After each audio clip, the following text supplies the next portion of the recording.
Hello YouTube, welcome. It is day number 100. What have I actually learned in these 100 days?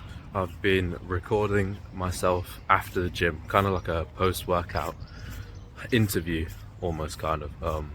I've been recording some of my workouts, some of just, some of my thoughts basically, just a mental diary. Okay, so what have I actually learnt in these 100 days? I've learned a lot about the YouTube algorithm, I think at least.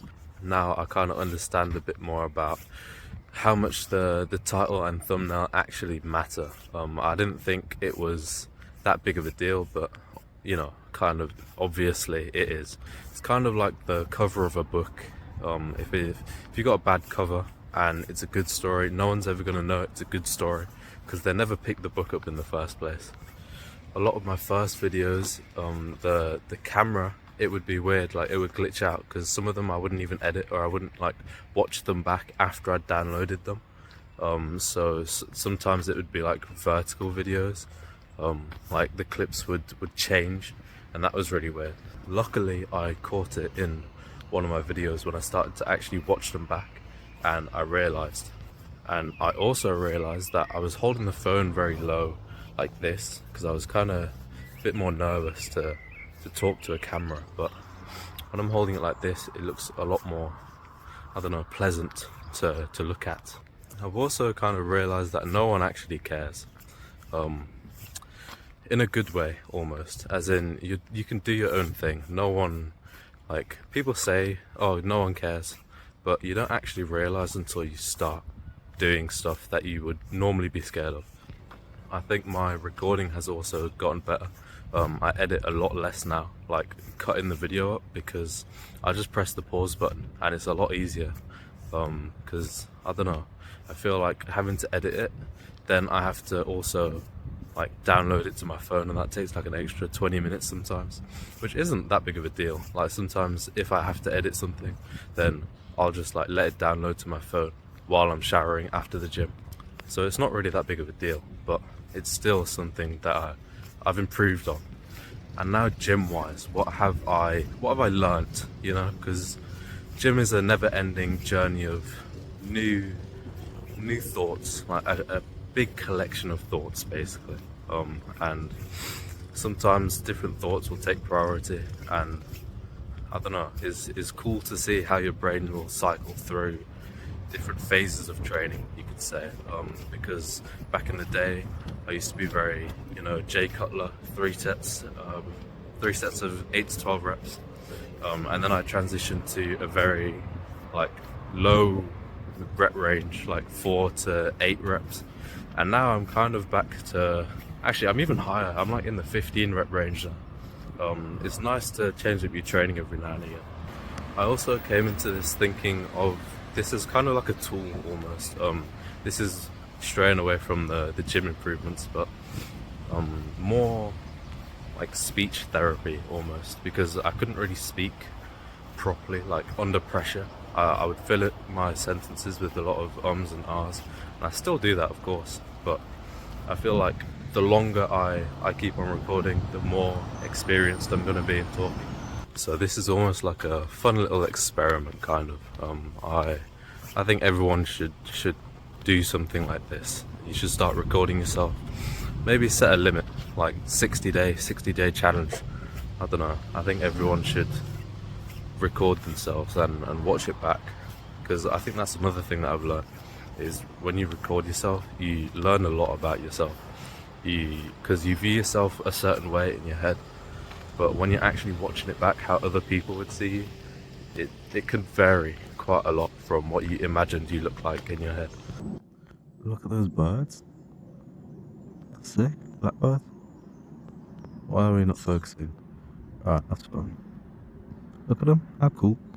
But yeah, I think recording yourself is something that people stray away from. They're kind of scared of doing, or don't know the benefits of doing it until you actually start doing it, because I didn't know the benefits of it either, really, especially in the gym and while playing basketball.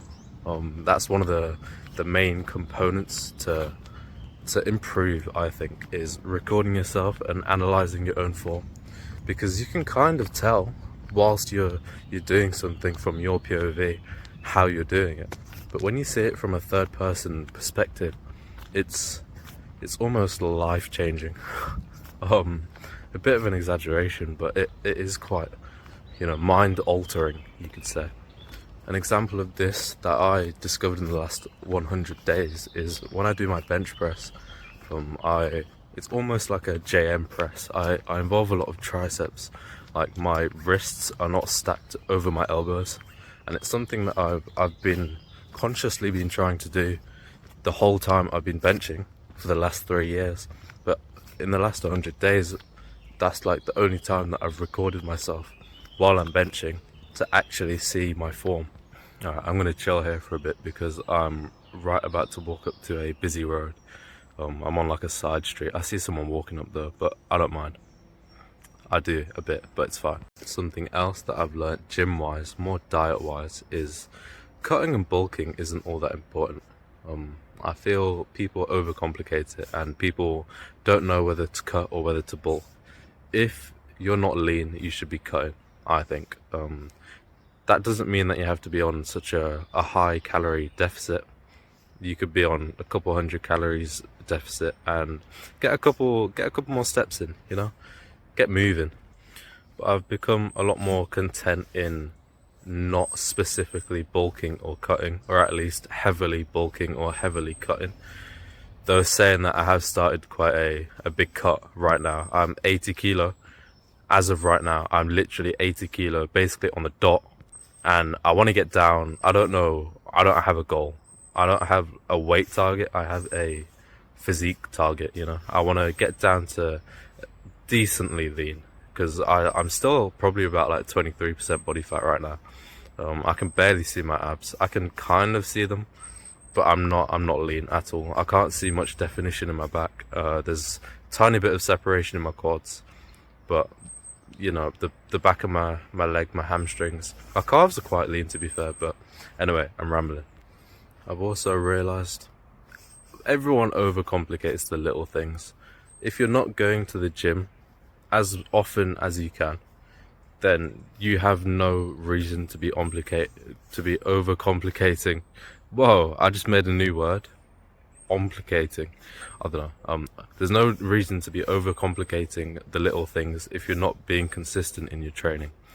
You need to be pushing yourself to failure. You need to be, I don't know, just don't overcomplicate it. You need to be going as often as you're supposed to be going. I've started to get a bit lightheaded. I've only had a banana today. Cutting, and I was a bit late to the gym. Whoa. Okay, I'm not turning. Okay, you know what? Let me just stand still. You might see me fail on camera. I feel like I need to work on the tonality of voice that I use as well. There's a speech coach, I think he is. I'm not 100% sure what he actually goes by, but it's this Asian guy, and I don't know if he's Chinese. I think he's Chinese. I might be racist. I don't know. He's this Asian guy. He's got like short, spiky black hair. Alright, not too short, like medium length, spiky black hair, and he emphasizes the importance of speaking, like being able to speak well, being able to communicate with your voice. He says your voice is an instrument. He talks about how your voice is an instrument, and how you should be able to use that instrument to its full capacity, almost, he says. It's just an interesting way to look at it, or to not hypothesize it, but it's a nice metaphor, almost. Your voice is an instrument. I think my main takeaway from all of this is, as you live your life, you forever live as a student. I think I watched Kung Fu Panda 1, 2 and 3. That's kind of a nice, it kind of tells it in there how Shifu he might be a master, but he's always learning. He's in charge, and then, well, he wasn't in charge. Oogway was in charge, and then Oogway goes, and then he's in charge, and then he's in charge. But then he's still learning. He's still a student, because in the third movie, I don't know why I'm analysing Kung Fu Panda, but in the third movie he gets taught, or he asks Po to teach him about I forgot what it was, about something. But yeah, I think that's an important takeaway just from anything. It's something that you have to understand. You might be a teacher in an aspect of life. You're always going to be a student. Yeah, I did pull today. Lovely little pull session. Yeah, I didn't record anything, but yeah. Thank you for watching. Today was day number 100. A little bit more philosophical for you today, but I am going to be back tomorrow, hitting a push session with Bro again. He wants to bench 80. I hope he doesn't. I hope he does, because then that will push me to bench 80. But yeah, thank you for watching. Today was day number 100. See you tomorrow for day number 101. Bye bye.